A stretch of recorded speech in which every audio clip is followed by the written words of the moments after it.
Olá, sejam bem-vindos! No nosso papo de hoje, a gente vai mergulhar na origem da comunicação com os espíritos, sabe? Tudo isso segundo o entendimento do espiritismo. Vamos começar por aqueles fenômenos que, lá no início, deixaram a ciência da época de cabelo em pé. Então, para começar, uma pergunta que parece até meio estranha. Será que uma mesa pode ter vontade própria? Pois é, pode parecer loucura, mas tudo começou com algo assim, uma observação bem simples que acabou virando uma investigação gigantesca. As pessoas começaram a ver mesas se movendo sozinhas, girando, parecia que elas tinham vida. Claro que, no começo, a primeira reação foi tentar achar uma explicação lógica, né? Algo dentro da física. O pessoal que via essas coisas tentava de todo jeito encaixar esses acontecimentos estranhos naquilo que a ciência já conhecia.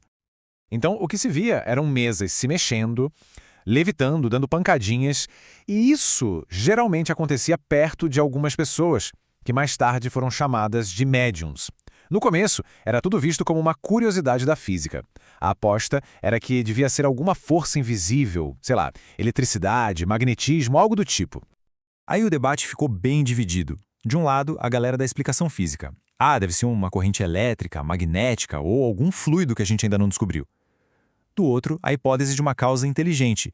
E se não for uma força cega? E se for um ato voluntário, uma intenção por trás do movimento? A questão era essa.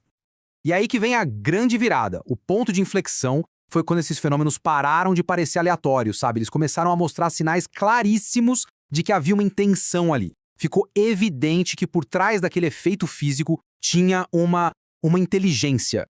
Essa prova foi sendo construída passo a passo. Primeiro, era só o movimento simples, a mesa se mexendo. Depois, a coisa ficou mais séria. Ela começou a obedecer a comandos. Tipo, levante o pé direito, e ela levantava. Dali pra frente passou a dar um número exato de pancadas quando pediam. E por fim, o mais incrível, começou a responder sim e não às perguntas. Era um diálogo, por mais básico que fosse.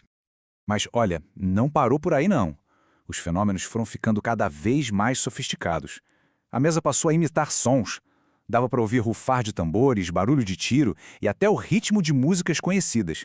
Ficou óbvio que o que quer que estivesse causando aquilo era bem mais complexo e criativo do que se imaginava. Ok, então se ficou provado que tinha uma inteligência ali, de quem era essa inteligência? A próxima pergunta era inevitável. Será que não era a mente das próprias pessoas na sala? Sabe, a mente do médium, ou de quem estivesse assistindo, de alguma forma controlando a mesa?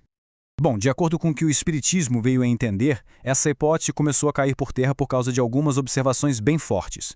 Primeiro, muitas vezes as respostas iam totalmente contra o que as pessoas na sala pensavam. Segundo, vinham informações que o médium não tinha como saber. Às vezes, as mensagens vinham em línguas que o médium nem falava. E, para fechar, eram revelados detalhes sobre fatos que ninguém, absolutamente ninguém ali, conhecia. Para ilustrar isso, tem um caso que foi documentado que é simplesmente perfeito. A história se passa num navio da Marinha Francesa que estava lá longe nos mares da China. A tripulação resolveu fazer uma sessão e evocar o espírito de um tenente que tinha servido com eles e que já tinha morrido há uns 2 anos. E aí, por meio das pancadinhas, veio essa mensagem totalmente inesperada. Basicamente, ele pedia para pagarem uma dívida que ele tinha deixado com o capitão do navio. E agora vem o pulo do gato. Ninguém, absolutamente ninguém no navio sabia dessa dívida. Nem o próprio capitão. Ele tinha esquecido completamente daquele dinheirinho que o tenente devia para ele. Coisa de 2 anos atrás. Só que aí o capitão, curioso, foi checar os registros antigos dele. E não é que ele achou uma anotação da tal dívida com o valor exatinho que o espírito tinha falado? Pensa no desafio que isso representou para qualquer explicação convencional. Não tinha como. Isso nos leva de volta àquela pergunta crucial, né? Se ninguém que estava vivo ali sabia daquele detalhe, de onde veio a informação? Aquela mensagem era reflexo do pensamento de quem, afinal de contas? Bem, com a ideia de que a inteligência vinha de fora, ganhando força, o foco mudou. O próximo passo era claro. Precisavam melhorar o jeito de se comunicar. Porque, convenhamos, ficar soletrando tudo com pancadinhas era um processo lento, muito trabalhoso. E essa evolução foi super rápida. Primeiro, eram as pancadas de sim e não.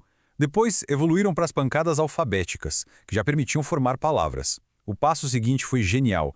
Adaptaram uma cestinha com um lápis amarrado nela e a cesta escrevia.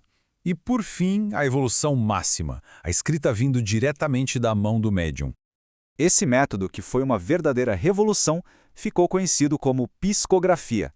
Ele foi um divisor de águas porque não precisava mais de nenhum objeto, de nenhuma cesta, nada disso. A comunicação era direta. A mão do médium simplesmente se movia, guiada por essa inteligência de fora, escrevendo coisas que não vinham do pensamento dele. E o resultado disso? Bom, o ponto-chave é que a comunicação simplesmente explodiu. Com a psicografia, as mensagens podiam ser longas, complexas, detalhadas. A comunicação com o mundo espiritual se tornou, na prática, tão ilimitada quanto trocar cartas ou, sei lá, e-mails hoje em dia entre nós. Toda essa jornada, saindo de um simples mistério de mesas girantes até chegar num canal de comunicação direto, foi o que construiu a base do entendimento espírita sobre as manifestações inteligentes. Mas, com essa porta escancarada, a pergunta que ficou no ar foi: ok, a comunicação é possível. E agora? Qual era a grande mensagem que viria a seguir?